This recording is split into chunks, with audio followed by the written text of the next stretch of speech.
Sveiki gyvi, mėlieji Alko klausytojai ir žiūrovai. Audrys Antanaitis tęsia pokalbių ciklą Sankt Peterburge ir mes toliau ieškome lietuviškos kultūros kodo šiame nuostabiame mieste. Ir štai jūs turbūt matote, kad esame salėje, kurioje aš dabar klausau taip gražiai. Skamba aidas, turbūt ne taip dažnai čia vyksta pokalbių laidos, čia yra dažniau skamba muzika, dainuoja geriausi pasaulio solistai. Ir štai trys vieni iš geriausių pasaulio solistų yra čionai su mumis. Ir vienas iš neabejoju geriausių pasaulio muzikų ir organizatorių. Taigi aš iš eilės ir pristatysiu valstybinė kapelos salė Sankt Peterburge. Ir iš eilės einant tai Sankt Peterburgo lietuvių bendruomenės pirmininkas, Rusijos lietuvių bendruomenės pirmininkas profesorius Gintautas Želvys. Labas vakaras, profesoriau. Profesorius, solistas, dainininkas, bosas, Borisas Godunovas, ar ne? Profesorius Vladimiras Prudnikovas, labas vakaras, Kauno muzikinio teatro solistė, Monmartro žibuoklė, taip būtų galima viską vadinti, Gitana Pečkytė, bei šalia manęs profesorius Vytautas Juozapaitis ir labas vakaras. Labas vakaras. Ir neįsiaiškinau, kaip jūs galėčiau pavadinti, ar jūs Peterburge dažnai būnate? Na, šis kartas mano gyvenime gal koks ketvirtas, bet šitoj salėje, kaip nebūtų keista, iš tų 4 kartų jau esu antrą syk. Taigi turiu privilegiją, būdamas dainininku ir derindamas savo tautos atstovo funkcijas, reprezentuoti ir Lietuvos kultūrą, na ir tuo pačiu Seimą, kuris mane ir komandiravo šiandien į tą renginį ir kitus, kurie vyksta vasario 16 progai paminėti. Ir be jokios abejonės, vieno geriausių pasaulio organizatorių ir muzikų pedagogas, ir kitkas yra dvigubas profesorius, nes jis yra pianistas puikus ir operos režisierius puikus. Gintautas Želvys, kurio dėka išties ir aną kartą buvo, kuomet mes čia toj salėje surengėm didžiulį koncertą, kuris buvo skirtas Lietuvos pirmininkavimo Europos tarybos progai paminėti. Na ir šiandien tai mes švenčiame vasario 16 Lietuvos valstybės gimimo dieną, ne kur nors kitur, o laikinoji arba buvusioji sostinėje Rusijos. Ir tai, kad šitoj salėje skambės lietuvių kalba ir mūsų tautinė giesmė ir tautinė muzika, na, turbūt yra unikalu, turint omeny visas ir politinės aplinkybės. O mūsų buvimas čia parodo, kad vis dėlto kultūra yra tas tiltas, kurio mes neturime teisę sugriauti. Ir šitą koncertą rytoj Alko žiūrovai matys visą nuo pradžios iki pabaigos, taip kad vieninteliai galėsime stebėti, kaip kapelos choras ir orkestras atlieka Lietuvos himną, unikalus atvejis. Profesoriau Želvy, tai dabar kreipiuosi į jūs ne tik tai sveikindamas jūsų Lietuvos nepriklausomybės dieną ir jūsų omenyje visos Rusijos lietuvius, bet tuo pačiu pasidžiaugdamas, kad jūs iš tikrųjų kaip vienas geriausių pasaulio organizatorių šiuo metu rengiate šitokius koncertus antrojoje Rusijos sostinėje. Kaip jums tai pavyko? Čia aš jau gyvenu 35 metai. Aš čia mokiausi, aš čia dirbau ir dabar dirbu. Ir aš tikrai esu laimingas, sėdėdamas tarp jūsų visų, kuriuos aš labai pažįstu gerai, kaip dainininkus, kaip menininkus. Pažįstu kaip žmonės, kuriems vardas Lietuva nėra tuščias garsas. Žmonės, kurie sugeba savo talento dėka duoti tą impulsą visam Lietuvos kultūriniam judėjimui, kad jis neužsidarytų, kad jis nebūtų kamerinis. Lietuva yra galinga valstybė, davusi tiek talentingų žmonių visose srityse. Ir Lietuvos didelė dalis mokslininkų, menininkų, dvasiškijos, aukščiausių hierarchų dirbo, mokėsi Sankt Peterburge. Taip susiklostė istorija. Taip pasidėjo gyvenimo korta. Bet man atrodo, kad tai yra didelis džiaugsmas, va šiandien vasario 16 dieną, sėdėti šitoj salėje. Praėjo repeticijas, skambėjo lietuviška muzika. Puikus orkestras, pilnas sąstatas, 70 žmonių. Puikus choras, 60 žmonių. Dirba kartu su Lietuvos iškiliais menininkais. Žinot, kada ruoši tokį projektą, laukia to jausmo, kuris ateina, kada matai laimingus žmonės ir visus. Profesoriau, taip, bet kai ruoši šitą projektą, gali laukti ir smūgio, ne tik tai laimingo jausmo. Mes tęsėme su jumis pokalbius Alko erdvėje. Gruodžio 4 mes regis su jumis kalbėjome Ermitažo koncertų salėje ir jūs tuomet pasakėt, jeigu pavyks vasario 17 tą padaryti, bus labai gerai. Mačiau, kaip jūs esat užsidegęs. Ir uždegėte ir mane, ir už tai Alkas vėl čia yra atvykęs.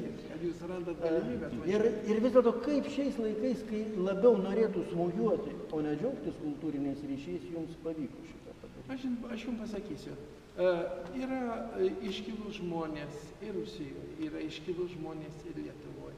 Yra žmonės, kurie jau turi savo nuomonę, turi savo požiūrį į įvykius, kurie vyksta. Ir šitiems žmonėms nelabai ką pasakysi. Nelabai ką pasakysi profesoriui Černyšenkai, kuris diriguoja. Su kuriuo mes beje kalbėjome, pokalbį su juo galime rasti. Taip, rasti talkę. Jo sūnus, kuris daug kartų buvo Lietuvoje ir mes su juo geri prieteliai ir geri draugai. Ir Peterburgo lietuvių tarpe yra daug žmonių, aš jau aną kartą sakiau, kurie užima stiprias pozicijas. Ir jeigu viskas bus gerai, jeigu viskas gausis pagal protokolą, rytoj į atsakomąjį žodį, kada tars žodį generalinis konsulas Lietuvos Respublikos Sankt Peterburge, atsakomasis žodis bus pasakytas pirmo Sankt Peterburgo miesto valdžios vicegubernatoriaus. Čia lygis labai aukštas. Ir tokiam lygmenį niekada niekas nesilankė mūsų renginiuose. Aš atsakau už savo žodžius, nes 35 metai vaikštau į tas renginius. Ir žinot, kodėl tas įvyko? Čia nėra, taip sakant, komplimentas ir čia nėra kažkokia taip noras būti geram ar noras būti patikti. Aš visiškai atsakingai sakau, šiandien Sankt Peterburgas turi inteligentišką, išsilavinusi, labai profesionalų generalinį konsulą. Mes galų galę dasilaukėm, mes neturėjom konsulo pusantrų, beveik 2 metus, nieko čia nevyko ir užsienio reikalų ministerija turi manęs neišvykti, nes teisybė tai yra teisybė, jie puikiai tai viską žino, bet nieko nevyko ir galų galę mes lietuviai esam laimingi. Mes rytoj susirinksim šitą renginį, bus 90 lietuvių. Maestro Prudnikovai, mūsų šio pokalbio, kaip ir viso to projekto Alko ir Peterburgo lietuvių raktinė frazė, tai yra lietuviškasis Sankt Peterburgo kodas. Prieš tai kalbėjome su profesoriu Juozapaičiu, mes iš pusės žodžių supratome vienas kitą, kad kai aš jam pasakiau, kad mano galva tai yra 3. Lietuvos kultūros miestas po Vilniaus ir Kauno, davęs Lietuvai, nežinau, jis nepasakė, kad aš labai neteisus esu.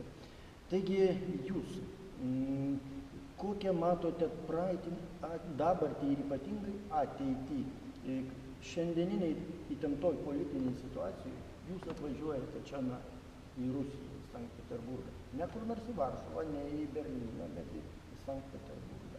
Ką jūs tęsėt, kokią tradiciją tęsėt? Peterburge tenka labai dažnai lankytis. Labai tamprus ryšiai su Michailovskio teatru, kuriame dalyvau daug metų ir vyko labai daug gastrolių po pasaulį, Japonija, Prancūzija, Amerika, labai daug, reiškia, kūrinių, būtent sceninių kūrinių, kai ir Borisas Godnunovas, ir Chovanščina, ir Dama, ir dar kažkas. Jau net ir daug buvo. Jo, labai, ypatingai rusų kompozitorių opusų buvo daug. Tai daug, plus čia labai stipri vokalinė mokykla. Ir Bogačiova, ir Novičenko, ir Kondino, su kuriais mes palaikom labai tamprius ryšius. Man pačiam teko važinėti ir dėstyti čia akademijai. Ir aš žinau, koks čia lygis maždaug. Ir šiemet atvažiuos Novičenka. Novičenka yra labai garsios dainininkės, Netrebko mokytoja, turi puikiausią klasę. Atvažiuos dabar jūsų Lietuvą turi. Lietuvą, taip, mano kvietimu grinai. Ja. Ir tie ryšiai, man atrodo, ne šiaip savo, o kaip jūs ir paminėjote istoriškai, tai yra trečioji Lietuvos sostinė. Taip, tai yra tikrai tokia meka, kur važiuodavo labai daug pasitobulinti. Ir mūsų dirigentų labai daug, ir mūsų pianistai, ir mūsų dainininkai, labai daug, ir mokslininkų čia buvo meka. Ir aš skaitau, kad toks minėjimas kaip šiandien, puikus orkestras, fantastiškas choras ir toks, aišku, salė, kuri tiesiog malonumas, didžiulis malonumas čia būti ir ne tik dainuoti, bet ir interviu duoti. Čia viskas skamba, tiesiog atrodo dievai, angelai čia padeda tau. Ir tas noras bendrauti, politinis, aš žinau, labai daug visokiausių peripetijų yra, reiškia, santykiuose, bet žmonės nori bendrauti, jie nori kurti kartu, jie nori atvažiuoti į Lietuvą, nes jie puikiai žino, mes pasakojam, kaip yra Lietuvoje. Ir mes šiandien girdim, kaip choras tiesiog puikiai giedojo himną, puikiai, jo.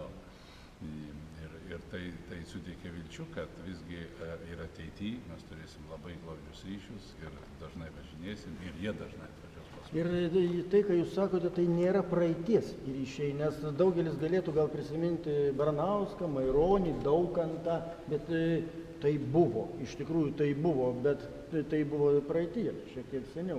Viskas vyksta ir dabar. Juk viskas vyksta ir dabar. Profesoriu, tai aš ir norėčiau, kad apie tos dabartinius ryšius, kai vėlgi prieš laidą mes su jumis kalbėjome, tiek gražių pavardžių pasakėte, aš nustebau. Aš kai kurių galbūt iš jų buvau primiršęs, bet tai vyksta dabar. Jeigu mes kalbėtume tik apie operinę dirvą, kurioje man teko augti mano profesoriaus ir mokytojo Prudnikovo dėka, beje, aš noriu priminti, kad jis dar ir buvęs kultūros ministras Lietuvos, taigi šiandien mūsų atstovavimas yra pačiu aukščiausiu lygmeniu ir tikrai džiaugiuosi, kad būtent buvęs kultūros ministras, o nesamas čia šiandien yra, ko gero, esamas ir neturėtų tam laiko. Bet kalbant apie operos visą tą erdvę, aš galbūt nežinočiau pasakyti, kuris nėra susijęs su Peterburgu, nes, kaip ir visa mūsų operinė šitą sunkioji artilerija, dirigentai pagrindiniai, kurių dėka mes užaugome ir tapome dainininkais, jie visi buvo iš čia. Ir taip patys broliai Domarkai, ir Juozas, ir Stasys, ir Eligijus Domarkas kaip operos režisierius čia taip pat baigęs, Jonas Aleksa, Šervenikas Robertas, Lukoševičius dirigentas Klaipėdoj, Gintaras Rinkevičius. Staškus irgi mokėsi. Staškus čia mokėsi. Staškus šiek tiek mokėsi, paskui buvo Balčiūnas, Liutauras. Dabar taip mes turime jau jaunąją kartą, kaip Modestas Petrėnas ar tas pats ir Staškus, bet jie mokėsi pas žmonės, kurie čia mokėsi. Taigi mes neišvengėme, tai čia apie dirigentus kalbu, vokalinė mokykla savo ruožtu taip pat turi savo atšakas. Muzikologai, Jonas Bruveris, čia užaugęs kaip mokslininkas ir visus savo veikalus turbūt rašęs ir visi kiti. Aš dabar tikrai čia nevardinsiu kitų, nes galų galiant pradedant nuo visų žymių mūsų kompozitorių, kurie profesionalumo tą cenzą įgyjo būtent per Peterburgę. Ir taip, tuo met, tais laikais, tai buvo carinės Rusijos laikais, mes neturėjome kitų išeičių ir kitų ryšių ir tai buvo galbūt Neblogiausia dar, bet neblogiausia ryšiai. Be jokios abejonės, bet vėlgi aš tai tikrai nesiečiau dabar su politinė atskirtim kažkokie, o būtent mes, tas istorinis kodas, jisai mus leidžia surasti tą kultūrinį kodą ir kaip aš minėjau jau anksčiau, kad tas tiltas, jis gali būti tas gelbėjimosi ratas, nes atmetus meną, atmetus aukštąją kultūrą belieka karas. O karas, žinot, turbūt niekam nereikalingas ir visada sako, bloga taika yra geriau už kokį patį geriausią karą. O kai skamba muzika, tai, žinot, vis tiek yra didesnė tikimybė, kad muzikuoja geri žmonės, nes paprastai blogų žmonių muzikantų ar muzikų tarpe. Tai čia profesoriau labai gerai pasakėt, bet dabar būtų įdomu dar išgirsti jūsų mintį apie tą kultūrinį besikeičiantį ir nesikeičiantį vektorių. Iš tikrųjų, su Sankt Peterburgu ir čionai ugdyta Lietuvos ir lietuvių kultūra mus sieja be galo daug. Kas vyksta dabar? Ar vektorius vis dėlto nesikeičia? Na, sakysim, Urmana kažkur vakaruose, gal jinai jau neturi, gal naujoji karta vis dėlto jau eis iš... Tai Urmana vakaruose, bet Asmik Grigorian yra čia, Vaidas Višniauskas yra čia ir visi, kurie tik tais gali ar turi galimybę prisišlieti prie Mariinskio teatro, visi yra čia. Jeigu tie sako, kad aš nevažiuosiu todėl, kad man ten nepatinka, tai jie tikrai sako netiesą, nes kiekvienas važiuos tą pačią sekundę, kai bus pakviestas. Na, nebent jis neturės, reiškia, laiko arba bus miręs. Tai tie dalykai, kaip Maskvos didysis teatras, kaip Peterburgo, reiškia, Mariinkos tas vadinamas teatras, ar kiti panašus, tai yra pasaulinės reikšmės kultūros tikrai mekos tokios, na, jeigu taip galima pavadinti. Ir tikrai muzikai nepolitizuoja šitų dalykų. Ir aš pats, būdamas šiandien politikų ir tikrai, būdamas, sakyčiau, ne visai jau tokių demokratinių pažiūrų, tąją prasme, kad aš tikrai smerkiu ir tos menininkus, ir tą valdžią, kuri sieja karą, arba tikrai aš esu prieš Krymo okupaciją vienareikšmį ir tai, ką daro politinė valdžia. Bet aš vienareikšmį esu už tą kultūrinę valdžią, kuri laiko tą lygį ir iš tikrųjų tie žmonės yra pripažįstami pasaulyje. Ir jeigu mes juos ignoruosime, mes ignoruosime patys save. Arba mes atskirsime tos žmonės, kurie šiandien yra susiję su Rusijos kultūrinio gyvenimo, kaip antai profesorius Gintas Želvys. Ar ne, jeigu mes pasakom, kad Peterburgas yra mūsų priešai, viskas, mes paskelbėme Želvį priešą, o jūs ką tik sakėt, kad jis yra geriausias pasaulio organizatorius. Tai pagalvokime, ką mes darome ir ką mes kalbame. Ar mes norime priešų surinkti komandą, ar vis dėlto mes norime būti matomi pasaulyje.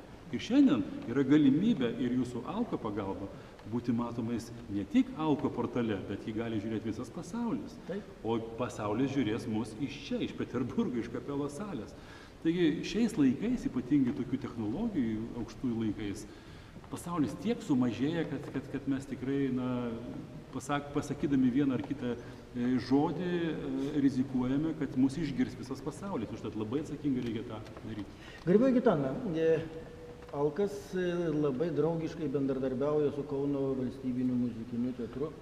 Visai neseniai šį mėnesį teko kalbėtis ir su Nomeda Vilkanauskaitė, ir su Aldona Kunčienė. Pokalbiai pasirodė Alke ir susitarkime, kad kita būsit jūs. Gerai? Jau ten, Kaune, kitą mėnesį. Kaip jūs, profesorius Želvys, pakvietė dalyvauti šitame koncerte? Taip, aš esu labai dėkinga profesoriui Želviui šitą suteiktą. Ir kaip jūs pasijutote? Ir kiek kartų jūs buvote Peterburge? Galbūt pirmą kartą? Tiesą sakant, nežinau jūsų ryšių ir dėl to taip atsargiai iš toliau klausiu, bet man labai įdomu žengti tą nežinomą žemę. Ne,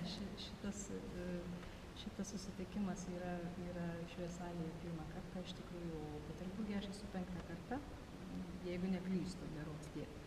Va, tik tai ši salė man yra pirmas kartas. Aš žaviuosi labai. Salė beje ypatingas, profesoriu, jūs paskui papasakosite šiek tiek apie šitą. Labai žaviuosi šitą salę ir aplamai ir orkestru, ir choro. Tikrai labai buvau giliai sujaudinta, kai girdėjau mūsų lietuvišką dainą. Jūs 5. kartą Sankt Peterburge. Bet tai buvo koncertai. Tai buvo koncertai. Jūs nesimokėte čionai? Ne, neteko. Bet ką jūs žinojote apie Lietuvos, Sankt Peterburgo kultūrinius ryšius, kas jūs mokė? Man įdomu, galbūt jūs mokė žmogus, kuris mokėsi, kaip mes čia kalbėjome Sankt Peterburgo. Kas jūsų pedagogai? Na, mano pedagogai Tai yra gal ryšių. nebus tiesiogiai susijęti su Peterburgu, bet aš galbūt daugiau esu,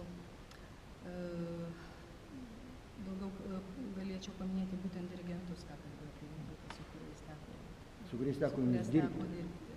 Taip, tas pats Rinkevičius, tas pats Taškus ir iš tiesų bet tos sąsajos gal būtų daugiau iš dirigentų. Tai tokiu atveju jūs esate visiškai laisva ir nepriklausoma nuo tų, sakysime, kultūrinių ryšių. Ką jūs atsakytumėte į klausimą, na, provokacinį, jeigu taip imtume ir sugalvotume vieną dieną Lietuvos kultūros sostinę metų paskelbti Sankt Peterburgą? Kodėlgi ne? O kodėlgi ne? Puikus, gražus atsakymas. O kodėlgi nesvarstyti? Viską galima. Tai kai aš pasakiau, kad iš tikrųjų tai yra vienas iš svarbiausių Lietuvos kultūros miestų, tai turbūt aš neklydau. Profesoriau, jūs dabar pratęskite. Ne, tai aš galbūt jūs tikrai neklystat. Alko radijas niekada neklysta. Bet, žinoma, mes neturėtume to sureikšminti ir gal žmonės pagalvos, kad iš tikrųjų mes norime sostinę Lietuvos perkelti į Peterburgą. Taip, tai yra hiperbolizuota ir tam tikras simbolis yra be jokios abejonės. Aišku, kad mums niekas niekada to neleis daryti ir turbūt ir tam nėra jokio pagrindo, absoliučiai. Mes turime savo sostinę ir savo kultūros židinius ir mes privalome jos puoselėti. Kaip ir privalome taip pat atsiverti Vakarų Europoje ir taip pat imti visą tai, kas yra geriausia pasaulyje sukurta. Bet sakykime, šiandien jau švenčiame vasario 16 čia, spalio revoliucijos lopšyje, atkreipiu dėmesį, ar ne, kur už 500 metrų ar kiek čia sugriaudė Auroros šūvis ir pasaulis apvirto aukštyn kojom. Taigi gal istorija vis dėlto atgauna savo pusiausvyrą ir mūsų buvimas šiandien čia vasario 16 dieną ir Lietuvos himno skambėjimas turbūt yra tam tikra satisfakcija ir mūsų valstybėje, ar ne, ir galbūt už tas visas skriaudas patirtas. Bet ta aurora ir tas, reiškia, didysis jų vadas tikrai neturi nieko bendro su tuo, apie ką mes šiandien kalbame. Būtent, o mes kalbame apie tą dvasinį turtą, apie tą dvasinį ryšį, paminėtas bus Puškinas, ar ne, ar visi. Taip, ir šita salė, ir visi kultūriniai dalykai, dabar prisiminiau, yra tokia opera Likimo galia, labai tokia mistifikuota, nes tie, kurie dalyvauja toje operoje, su jais dažnai atsitinka įvairiausi nutikimai ir panašiai, nes tai yra likimas, tai yra likimo dalia, likimo pirštas ir panašiai. O ta opera buvo parašyta būtent specialiai Peterburgui. Ir čia įvyko būtent tos likimo operos, likimo dalios pirmoji premjera. Taip. Ir mes Lietuvoje irgi ilgus metus dabar dainavome tą pačią operą. Taigi Verdis rašė Peterburgui. Tai kodėl mes lietuviai negalime atvažiuoti į Peterburgą ir padainuoti arba kažkaip tai save dar parodyti. Taigi visas tas kultūrinis puodas yra sumišęs, kad jame iš ties, mes kiekvienas atrandame savo vietą. Bet tuo pačiu, žinoma, kad mes neturime pamiršti ir savo identiteto ir priminti, kad ir mes esame lietuviai. Todėl šiandien mes čia dainuojame ir lietuvišką muziką, kurią priima Peterburgo gyventojai. Ir kurią mes jau rytoj išgirsime. Aš jums papasakosiu vieną labai įdomų faktą.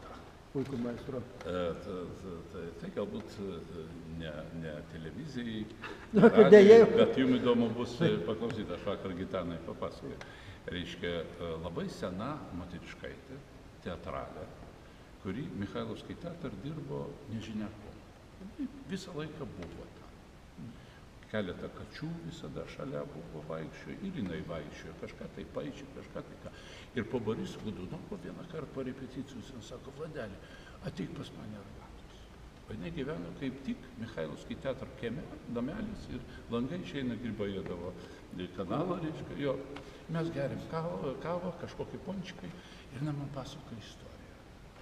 Sako, Vladelį, tu žinai, kad va čia, reiškia, priešais langus va čia, 17 metais. Čia buvo barikados. Ir va šitoj pusėje buvo mūsiškiai. Ir žiūrėjau. Aš sakau, o ten bolševikai.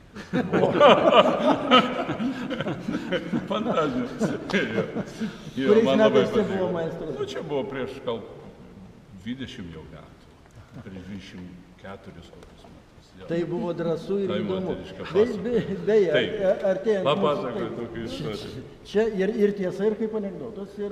Čia tiesa, čia ne anekdotas, čia tiesa. Tai va, sunkiai įtikinama, bet va, Taip, gerai, kad jūs patvirtinote. įsivaizduokit. Profesoriau, o ar yra Lietuvos Sankt Peterburgo kultūrinių ryšių kokia nors istorija parašyta?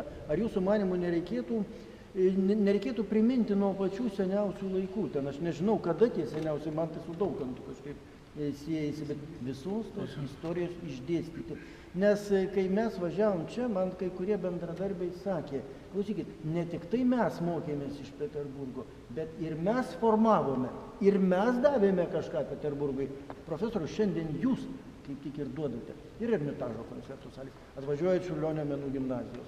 Dabar štai jūs dainuosite čionai Kapelos salėje. Ir mes duodam Sankt Peterburgui.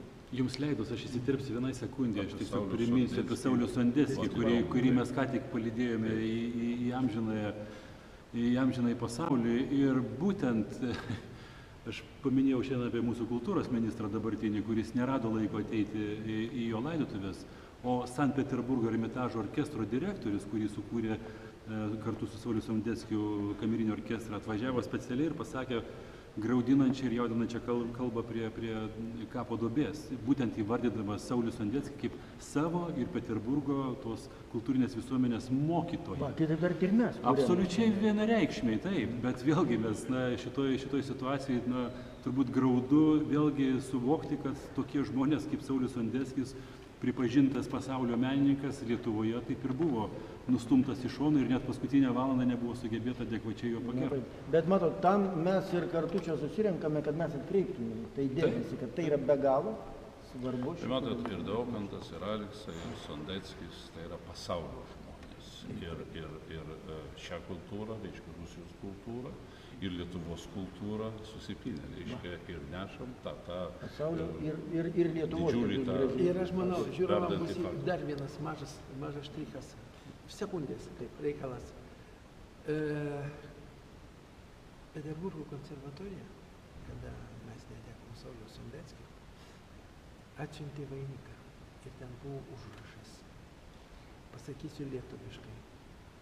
Sankt Peterburgo konservatorijos garbės profesoriui Sauliaus Sondeckiui rektoratas. Mažai kas žino, o jeigu žino, tai nežino kokio kompanijoje, jis buvo garbės profesorius. Garbės profesoriais Peterburgo konservatorijoje buvo Listas, Vagneris, Dvoržakas, ketvirto nebepamenu, penktas buvo Saulius Sondeckis. Tai gal mes tuo baigime mūsų pokalbį iš šitos nuostabios salės, kuri buvo pastatyta Petro Didžiojo laikais, taip, ir kurioje lankėsi Puškinas. Rytoj mes rodysime koncertą, kuris bus skirtas Lietuvos nepriklausomybės dienai. Ačiū Jums, gerbėmieji, taigi profesorius Gintautas Želvys, profesorius Vladimiras Prudnikovas, Gitana Pečkytė, būsimoji profesorė. Tikiuosi, profesorius Vytautas Juozapaitis iš Sankt Peterburgo. Ačiū, iki pasimatymo. Ačiū.